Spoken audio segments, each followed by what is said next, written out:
Hello and welcome to the first episode of the Undiscovered Artist. Today I'm joined by Xorro. Hello. Hi, how's it going? So good. First off, I've got to ask, how are you with spicy foods? How am I? You didn't get the wings I sent you? That's an interesting first question. I'm not really a spicy food guy personally. Yeah, I don't eat like a bunch of like I don't like Takis. I never understood Takis. I had one when I was a kid and I barfed. So that's not happening again. You just had one Taki and you threw up from one. One Taki. Was it like just a regular Taki or like the spiciest Taki? Yeah, no, it was a regular Taki. She was like, "Hey, you want one?" She didn't tell me it was. You just thought it was like a weird looking Cheeto or something? Yeah, I just thought it was like a Cheeto. And I took a bite. That's and then, funny. Long story short, I despise him every time I look at him. That's great. Well, what an intro. So I do have to ask a genuine actual first question. But so for those of you that don't know your style and your kind of music, if you had to describe your sound, if it was the bastard child of two other artists, who would those other artists be? Bastard child of two other artists. That's an interesting way to phrase that. One of them would have to be like Conroe to a certain extent, I think. And number two, Conroe mixed with who makes a Xorro? That's a really tough question. Probably, you know what? I'll say Conroe and Tristan. I think that's an interesting little answer there. Totally. I like that. I can see that from what I've listened to in your music and your discography.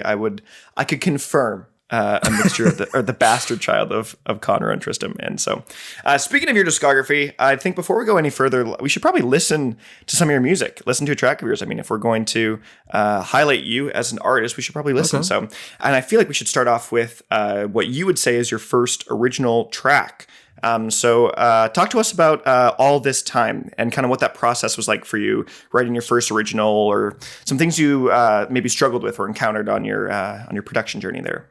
So All This Time was the first phase in my music where I started taking it kind of a little bit more seriously in a way, because before then I had done a bunch of just like random experimental like styles, most of which were up on SoundCloud way back in the day, but I have since gotten rid of them because it's SoundCloud. It takes up all the time. It has like that 3-hour limit, which I think is the stupidest thing on planet Earth, but I agree. Another conversation another day. So I used to have all those, got rid of them to make space. And then All This Time was kind of like this track. I don't know. I just kind of came up with the melody in my head, like of like the song kind of like instantly. And I was just like, this sounds really good. And then I just added a bunch of like random sounds. And then I felt proud of what I had made. And so I just kind of put it out. It's the first official release on my Spotify. If you look through it, it's definitely one of the tracks I'm definitely the most proud of. It kind of started it's pretty much where my main sound comes from, is that song. And the song itself is kind of about like being closed off from other people and not wanting to like trust people enough, like trust issues. Like that's something that I kind of have to a certain extent. So it was supposed to feel a little bit empowering, like it made you like feel better about yourself, if that makes sense. Yeah, totally. Yeah, that's just kind of like the headspace I was in when I was making it. Funny little fun fact about this song, actually, and I still find it really funny to this day. About, I think it was like a couple weeks after that song came out, like officially, was the Dream in Color remixes by Halion. I don't know if you remember that. Yes, I do remember that. Mizer's remix has almost the same exact melody. That's hilarious. And I was like, that's fucking crazy that happened. That's funny. Is yours released technically before or after? Like it was like a day or two? It was a couple weeks before, I think. Perfect. You have evidence that it's not a copy. Yeah, Mizer, I got to get those legal documents, man. It's been a long time coming. Get your lawyers ready. That's awesome. So, without any further ado, let's hop into and listen to All This Time.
Xorro, I guess you've sort of become a bit of an icon, I would say, in my own Bowtied community, I must say. And it all started with a very eventful stream in which we were listening through Slushy's ELE album. A beautiful stream.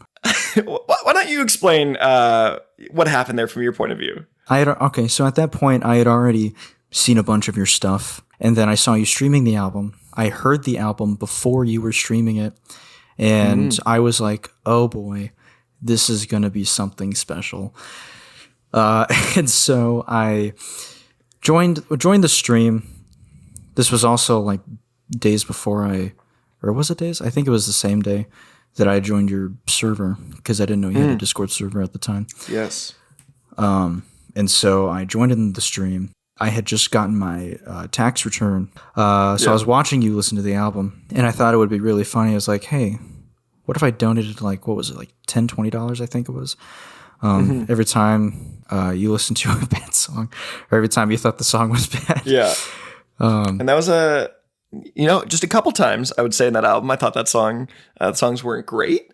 Yeah, so. it was an interesting album experience.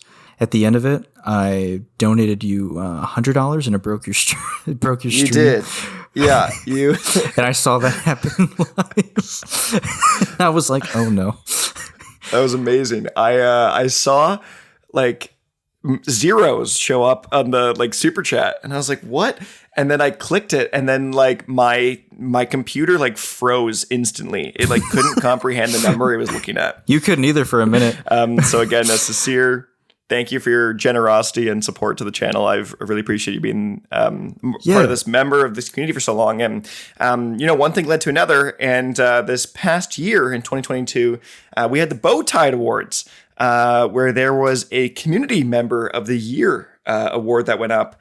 And Xorro, you won by a landslide, actually. I did. I wasn't expecting to, I'll be honest. I was completely expecting Mr. Monster Cat to win all the votes. Yeah. So, you know what we're going to do right now, because you didn't really have the chance to.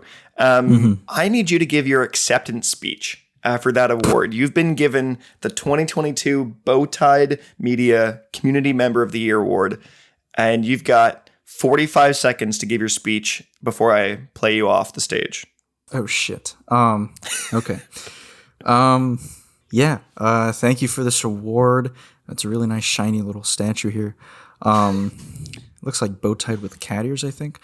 It's a nice little trophy, and I appreciate it. I thank you to all the members that thought I deserved it.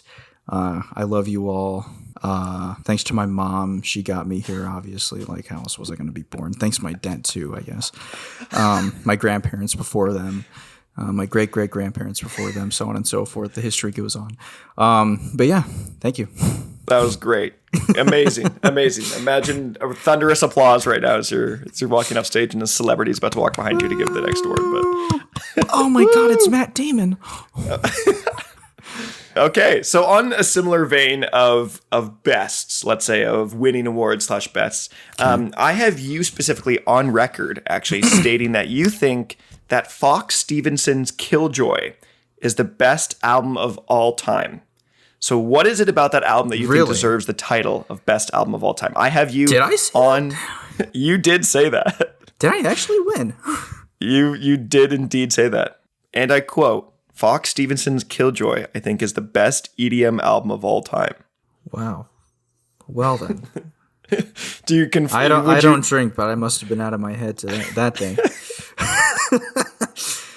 Would you walk that back? As much as I enjoy that album, I think I was a little exaggerative calling it the best EDM album of all time. I think it's a really good album. Don't get me wrong, but there's a lot of good songs on there. You know, what would you say then if you had to re-ask you right now your favorite EDM or just album of all time, straight up? What would you say? If we're talking like no skips, every track is at least good. There's no bad songs or like meh songs. I would have to go with Dogma Resistance by Riot. Wow. Okay. That's, not what I expected. Yeah, no, That's a no skip album for me. I will start that motherfucker from start to finish. Even the interludes, I'm just like, yes, I love the interludes. What is it about that album in particular that you resonate with so much? Oh, I hope you got time for 3 hours. No. But yeah, no, just everything about that album is just so clean. The production is really clean for the most part. Every single track bangs, I think. There's not one where I'm like, or blah. You know, you got a lot of good classics on there too. Overkill, one of the most beloved Monster Cat songs in the past few years. Seriously. Yeah, Iowa. You got The Mob. You got Take Back, which is like the funkiest fucking ending to an album like that ever. It's ridiculously amazing. It's insane. And then the interludes are beautiful. Blackwater is a banger. Even the introduction. The introduction is iconic. I love the introduction. It's so good. Okay, going back to you and your production, if you had to give yourself a timeline down the future of kind of goals or things you'd like to do as an artist, if you're going to think the next 1 month, the next 10 months, and the next 100 months, what would you say are your next goals or kind of what you'd like to do in those 3 times periods? You weren't kidding when you said you were going to phrase them in interesting ways. Goddamn. I did, yeah. Honestly, not that complicated. I just want to make music. That's just kind of my drive. I always want to create something that's at least sort of unique in its own right. I never want to feel like I'm tacky or I'm like pulling off of a trend. I always just kind of want to make something that at least in some way resonates with other people as well as myself. Because I think that sort of connection is really where the magic happens. So, and I'm not even like super worried. Like if we're talking 5 to 7 years in the future, God knows what my goals are going to be that by then. But I'll probably still be making music and give to the people, really, I should say, because I'm not concerned with like, oh, I want to make like big record deals or, oh, I want to make all this money from all this music. That's never how I've really been. And I don't plan on being like that. I just want to make music just purely for the art form, purely for the entertainment of it. And I don't see myself changing that sort of headspace anytime soon. That's awesome. I love to hear that. I feel like I'm like a similar vein with the YouTube channel where it's like, I like doing it just for the content creation, the art of it, but it's not something that I'm like aiming to be a YouTuber down the line, like aiming to be a content creator full time kind of thing. It's just something I like doing on the side, but then always like in the back of your head, you know, if things go well and things pop off, great. Like I'd love to pursue it even more, but it's not like wanting to have it happen or trying to force it to happen. It's just like if it does, then great. Exactly. And I think it also kind of leads into like, don't lean too far into it, because I've seen too many people, especially like close friends, where they have tried going that extra mile into thinking they're like this big, like hot shot and they're going to be big in the business. And then they end up just falling flat on their face and ruining every chance they get into coming, forth with their thing. So, it's always nice to kind of take things one step at a time. Whatever opportunities you get, just kind of consider your options, Totally. And so much of it, like if you're trying to go for the huge cult following or whatever, like it's so much of it is just luck. Yeah. And so you have to be in the right place in the right time. And so forcing that luck is just, only cause heartbreak, I find. Life always kind of has those like ups and downs of you may make it, you may not, or that kind of things just go ways that we can't plan. How do you feel that you think your like emotions as a person and emotions as a human has played like a part in your production in the past? I mean, I always try to put like some piece of myself in music emotionally. That's how I pretty much express emotion is through music, whether I'm playing someone else's or I'm making mine. I'll like a lot of my music is very much based on like emotions that I have had or like experience that I have had. It's all really like like the general word these days is vibe. Like it's all vibe. It's just kind of like it's just kind of like that magical, for lack of better term, that sort of magical sort of like connection. How my emotions as a person have affected my music. I mean, I'm not much of an emotive person in real life. I'll be completely honest. I'm very much a kind of like a stalemate human being. Yeah, so there's a song you've talked to me about that specifically kind of relates to this feeling of emotions. And so that song, I believe, is A Cloud. So talk to me how the creation of the song and the specific state of mind you were in at that time led to this track, and just the kind of feelings around why this one feels more special to you than maybe some others do.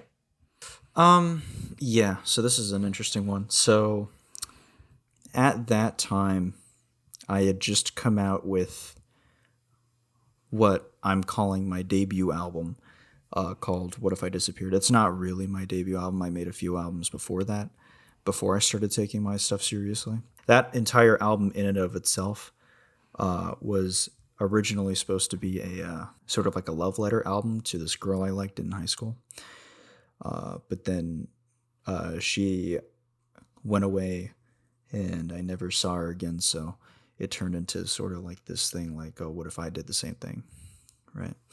After that came out was when I started writing A Cloud, and that ended up being the first single off of the sophomore album, Built by Nature. When I was writing A Cloud, I just kind of like went back to those sort of emotions. It was very much a heartbreak song of sorts. It wasn't like focused on my heartbreak. It was focused on like it was like the aftermath of that, like what it caused in me to just like distance myself from people, kind of like the theme of the song there. And you'll hear it in the song too. It's like the last little line there. Because in the end, I'm just a cloud. You know, I've got my own little space. And that's just kind of where I want to be in life.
Okay, so rankings have become a bit of a hot topic in the community as of late. And on socials, you were not just Xorro, you are TVR / Xorro. So walk us through what that is. What is both? What are these? So the TVR Xorro alias is meant to kind of separate my ranking alias to my music alias. So TVR would be the name that I would prefer people use for it doesn't happen most of the time, but TVR is the name I put under the ranking videos. Xorro is the name I put under my music. So that's what the whole TVR / Xorro thing is. So in keeping the theme of ranking, so let's have TVR then rank Xorro in the discography. So if you were to rank your own projects, your 4, let's say, albums up to this point, the, I guess, official, quote unquote official, how would you rank these albums? So you've got What If I Disappeared, your debut, Built by Nature, the sophomore, and then Fantasy and Fantasy 2. How would TVR rank Xorro's albums? God, these questions. If TVR were to rank the Xorro albums, I think he would do, I say this like it's someone else, I would probably put What If I Disappeared at the bottom, only because it was the debut, and a lot of the production on that album has since been pretty dated. And even looking back, some of the songs I'm like, I could have done a lot better. Next would probably be Fantasy 2. Like Fantasy 1 on top of that, I think has a lot of merit to it, especially since your videos on it and stuff, which I am, just on a side note, I'm forever thankful for. That video was like the best thing ever. And I will always cherish that video, even if half of the time the audio was echoing. Yeah, I figured that out now, but. And then Built by Nature is an album I've always been proud of, even if some of the production hasn't quite held up as much as the recent stuff has. I'm still super proud of that album. It's very much a concept album, and from beginning to end, it's like traveling through the sort of like decades of music in a way. It was an interesting project, and I'm happy about it. And I think until I make something that I think is like perfect to a degree, I think that will always be my favorite album that I've made. Yeah, that's what TVR would think. Totally. If he was here, awesome. Rest in peace. Next question. Let's say you could have, I know we talked about how we're not really trying to make it big or make it anywhere, but if you had a dream compilation of sorts that you would have, that Xorro would have a track on, what would that dream compilation be? It could be anything from like a Monster Cat best of, it could be an Art by Form all-nighter compilation, it could be anything. Like what would you feel like would be a compilation that you would be like, yes, that would be my dream to make it on? Honestly, and this is going to sound super weird because I don't usually make this type of stuff, but being on a Disciple comp would be amazing. I would love to be on a Disciple comp one day, even if it's like reinforcements. Like I've always liked the round table animations. I think Glitcha, I think his name is, does a great job on those animations, and he kills it pretty much every time. I would love to have some of my work, or at least just one song, kind of animated in that style, and I think that would be super sick. That's super cool. It's very fascinating then that you have talked about Riot being your favorite and wanting to kind of be on Disciple of sorts, and that's not what your music is at all. So is there a reason you don't like produce in the style you would say you like to listen to the most or want to be on the most? Is there like a reason for that, or is that just felt like as a writer it feels different than as an audience listener? Talk me through like kind of like mindset behind that. Well, the first thing you should understand is that heavier like dubstep, especially more modern dubstep, is very difficult to produce.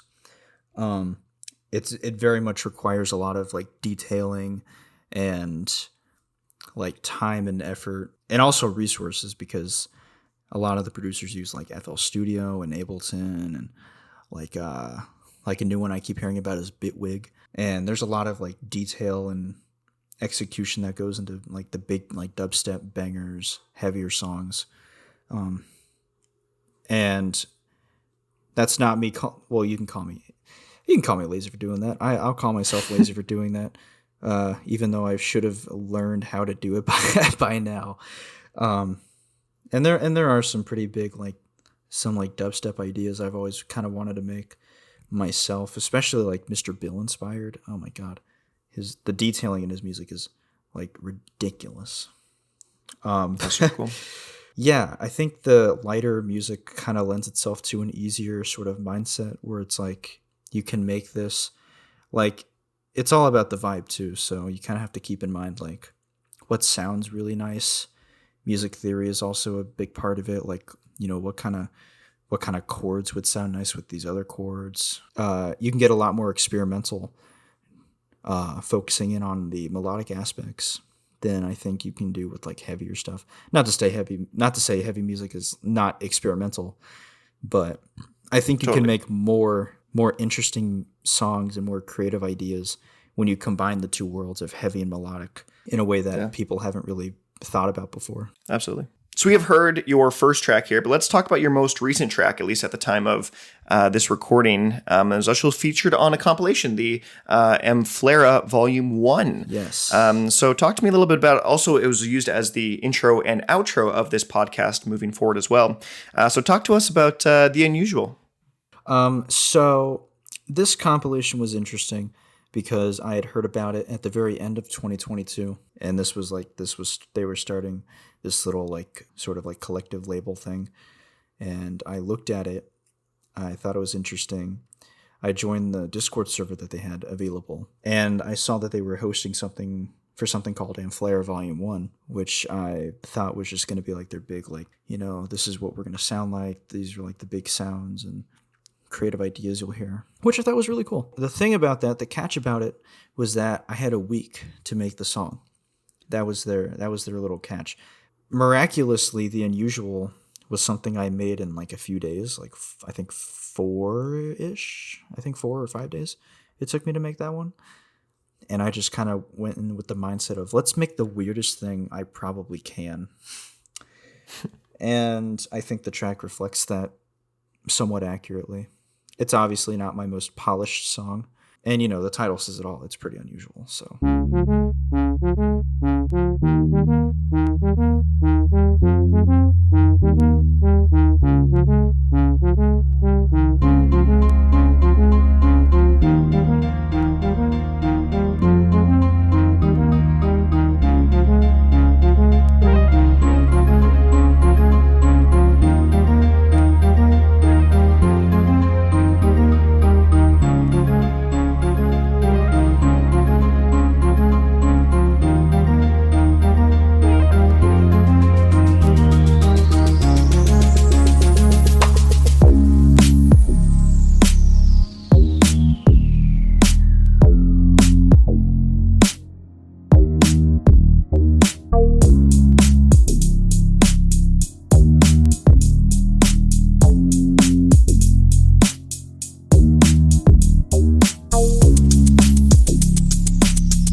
So thank you so much for joining me, Xorro, on the debut sort of pilot episode of the Undiscovered Artist. And I just want to give you an opportunity here to kind of tell people where they can find you and where you're at and any maybe plans for the future of music for you. Yeah. You can follow me on YouTube, which is TVR Xorro. Obviously, Spotify goes under Xorro. Apple Music goes under Xorro. All the streaming services, you'll find me there eventually. I do have a pretty big project coming out. I've already talked about it a couple times in a couple servers, but I'm gonna wait before I make the official announcement. But it will come rather soon. Well, thank you so much for joining me, Xorro. This has been a ton of fun, and I appreciate you being really here. And we'll see you around the music waves, I guess. All right, man.